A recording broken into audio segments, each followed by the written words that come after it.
Hi hello welcome to our channel. ഇന്ന് നമ്മൾ ചക്ക വെച്ചുള്ള ഒരു റെസിപ്പി ആയിട്ട് ചെയ്തെടുക്കുന്നത്. ആവിയിലൊക്കെ വേവിച്ചെടുക്കുന്ന നല്ലൊരു ഹെൽത്തി ആയിട്ടുള്ളൊരു സ്നാക്കാണ്. അപ്പോൾ അതിനായിട്ട് ഇതുപോലെ ഞാൻ പഴഞ്ചക്കയാണ് എടുത്തിട്ടുള്ളത്. അപ്പോൾ അത് ജസ്റ്റ് മിക്സിയിലിട്ടിട്ടൊന്ന് അടിച്ചെടുത്തിട്ടുണ്ട്. അപ്പോൾ നിങ്ങൾക്ക് പഴഞ്ചക്ക അല്ലെങ്കിൽ വരിക്കച്ചക്കയൊക്കെ എടുക്കാം കേട്ടോ. അപ്പോൾ പഴഞ്ചക്ക ആകുമ്പോൾ അധികം ചിലവാവാതിരിക്കുന്ന ഒരു ഐറ്റമാണ്. അപ്പോൾ അതുകൊണ്ടാണ് ഞാനിവിടെ പഴഞ്ചക്ക എടുത്ത് ചെയ്യുന്നത്. ഇനി ഇതിലേക്ക് നമ്മൾ 1 കപ്പോളം തേങ്ങ ചിരവിയത്, 1/2 കപ്പ് പഞ്ചസാര. അപ്പോൾ ചക്കയുടെ ഒരു മധുരത്തിനനുസരിച്ച് നിങ്ങൾക്ക് കൂട്ടുകയും കുറയ്ക്കുകയൊക്കെ ചെയ്യാം കേട്ടോ.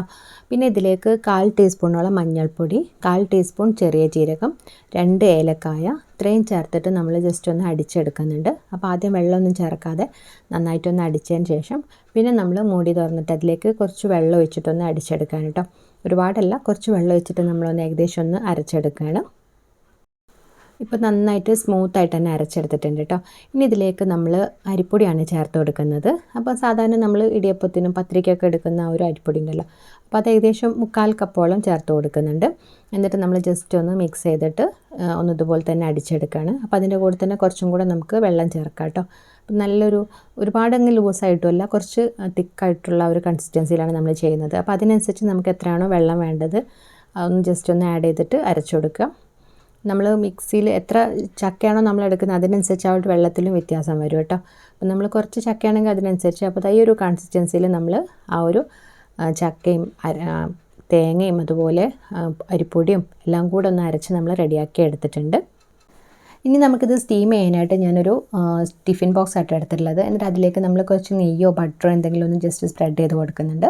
എന്നിട്ട് അതിലേക്ക് നമ്മൾ ഈ ബാറ്റർ ഒഴിച്ച് കൊടുക്കുകയാണ്. അപ്പോൾ ഞാനിതിൽ പകുതിയാണ് ഒഴിച്ച് കൊടുക്കുന്നത്. അപ്പോൾ നിങ്ങൾക്ക് വേണമെങ്കിൽ ഒരുമിച്ച് തന്നെ ചെയ്തെടുക്കാം. അപ്പോൾ ഞാനിത് 2 ഇതായിട്ടാണ് ചെയ്യുന്നത്. അപ്പോൾ പെട്ടെന്ന് തന്നെ നമുക്ക് വേവിച്ചെടുക്കാൻ പറ്റും. അപ്പോൾ ഞാൻ ജസ്റ്റ് ഒന്ന് ഒഴിച്ചതിന് ശേഷം ജസ്റ്റ് ടാപ്പ് ചെയ്തിട്ട് ആ ഒരു എയർ ബബിൾസൊക്കെ പോക്കിയിട്ട് നമ്മൾ ഇഡ്ഡലിയുടെ ഒരു പാത്രത്തിൽ വെച്ചിട്ടൊന്ന് സ്റ്റീം ചെയ്തെടുക്കുകയാണ്. ഏകദേശം 15-20 മിനിറ്റൊക്കെ ആകുമ്പോഴേക്ക് തന്നെ കുക്കായിട്ട് കിട്ടും കേട്ടോ. അപ്പം നമ്മൾ ഒന്ന് തുറന്ന് നോക്കിയിട്ട് ഒരു ബാംബൂ സ്ക്യൂവറോ ജസ്റ്റ് എന്തെങ്കിലും ഒന്ന് വെച്ചിട്ട് ഒരു ഈർക്കിലേക്ക് വെച്ചിട്ട് നോക്കി കഴിയുമ്പോൾ ഒട്ടിപ്പിടിച്ചിട്ടില്ല എന്നുണ്ടെങ്കിൽ നമുക്കത് പെട്ടെന്ന് തന്നെ എടുക്കാൻ പറ്റും.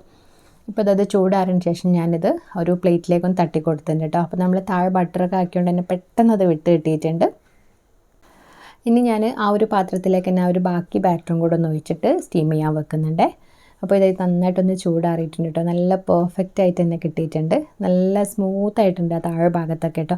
നമ്മൾ കട്ടയൊന്നുമില്ല, നല്ല രീതിയിൽ തന്നെ അടിച്ചെടുത്തിട്ടുണ്ട്. അപ്പോൾ നിങ്ങൾക്ക് വേണമെങ്കിൽ ഇതിൽ തേങ്ങ ചിരവിയതൊക്കെ വേണമെങ്കിൽ മേലെ ഇട്ടിട്ട് അങ്ങനെയൊക്കെ വേണമെങ്കിൽ ചെയ്തെടുക്കാം കേട്ടോ. ഞാൻ പക്ഷേ ഈ ഒരു രീതിയിലൊരു കലത്തപ്പത്തിൻ്റെ ഒക്കെ ആ ഒരു രീതിയിലാണ് ചെയ്തെടുത്തിട്ടുള്ളത്.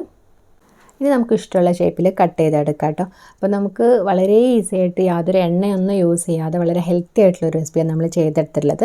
അപ്പോൾ പഴഞ്ചക്ക പൊതുവേ ഇങ്ങനെ ഉണ്ടാകുന്ന സമയത്ത് നമുക്ക് പ്രത്യേകിച്ച് ഒരുപാട് ഐറ്റംസ് ഒന്നും നമുക്ക് മറ്റേ വരിക്കച്ചക്ക വെച്ച് ചെയ്യുന്ന പോലെ ചെയ്യാൻ പറ്റില്ല. അപ്പോൾ അങ്ങനെയുള്ള സമയത്തൊക്കെ നമുക്ക് ട്രൈ ചെയ്യാൻ പറ്റുന്ന നല്ലൊരു റെസിപ്പിയാണ്. അപ്പോൾ ഇന്നത്തെ നമ്മളുടെ ഈസി ആയിട്ടുള്ള ഒരു റെസിപ്പി നിങ്ങൾക്ക് എല്ലാവർക്കും ഇഷ്ടമായിട്ടാണെന്ന് വിചാരിക്കുന്നു. അപ്പോൾ വീഡിയോ ഇഷ്ടമായിട്ടുണ്ടെങ്കിൽ ചാനൽ ഒന്ന് സബ്സ്ക്രൈബ് ചെയ്തിട്ട് സപ്പോർട്ട് ചെയ്യുക. അതുപോലെ തന്നെ അഭിപ്രായങ്ങളും നിർദ്ദേശങ്ങളൊക്കെ ഒന്ന് കമൻറ്റായിട്ട് അറിയിക്കാനും മറക്കരുത്.